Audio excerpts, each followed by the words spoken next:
Now to that other issue relating to, our coverage of last week, of course, there was the campaigning, but on Friday afternoon, that drop, and we know notoriously it's the take out the trash time Friday afternoon. You don't drop it Friday afternoon if you wanted to pump up the coverage, do you, Andrew?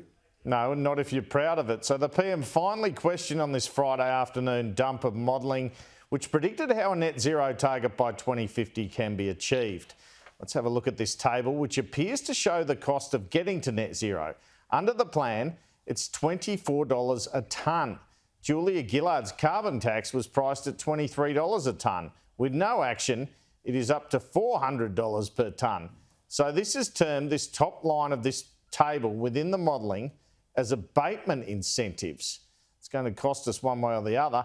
And under the plan, it says they are going 85% of the way to zero net emissions and technology will do the rest. That's what the modelling says. Now, COP26 called on all countries to come up with more ambitious targets for 2030 at next year's COP27 in Egypt. I asked the PM here if he would rule out going to COP27 with a more ambitious 2030 target if elected. He did not appear to rule it out, although he played it down. The PM, who along with other resources intensive countries, managed to get removed an item in the COP text for a 2030 target for a phase out of coal, and that was changed into a phase down with no end date. Also said here the coal industry would continue in Australia for decades to come. Prime Minister, this net zero modelling released on Friday appears to show to get to net zero you need a carbon price of between $24 a tonne and $400 a tonne. What's the difference between that and a carbon tax? Well, what we have is the cost of abatement that is run through our Climate Solutions Fund.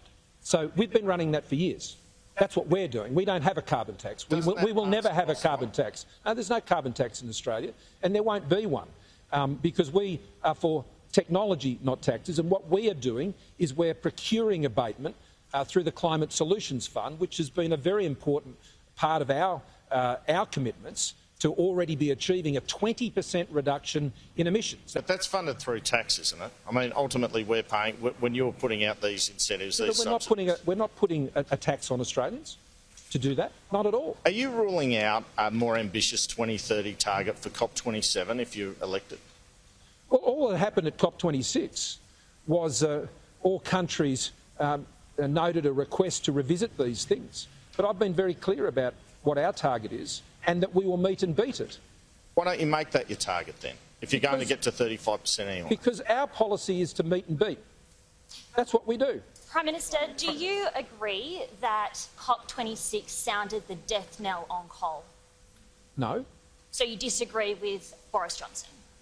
No, I don't believe it did. And for all of those who are working in that industry in Australia, they'll continue to be working in that industry for decades to come, because there will be a transition that will occur over a long period of time.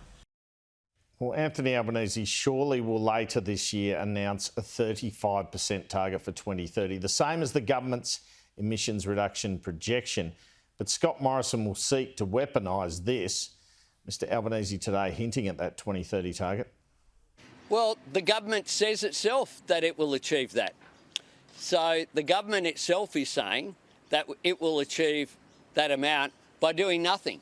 And they have no plan for 2030 outlined.